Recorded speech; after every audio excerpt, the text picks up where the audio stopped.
FIFA football বিশ্বকাপ ২০২৬ আগামীকাল ২০শে June সকাল ৬টা ৩০ ব্রাজিল বনাম হাইতি ফুটবল ম্যাচ অনুষ্ঠিত হবে সকাল ৬টা ৩০। তো সবাই যে যেটা সাপোর্ট করেন আশা করি খেলা দেখবেন। আর আর্জেন্টিনার ভক্তরা সবাই মিলে দেখবেন, মিলেমিশে দেখবেন।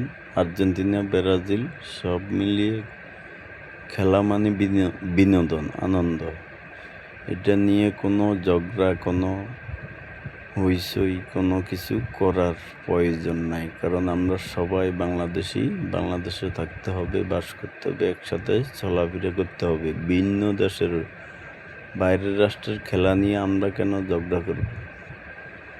খেলার হার জিত আছে, তো সবাই মিলেমিশে খেলা দেখব।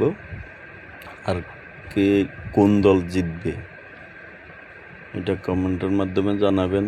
হাইতি নর্মাল দল, তারপরেও খেলার মাঠে বলা যায় না কি হয়। তো সবাই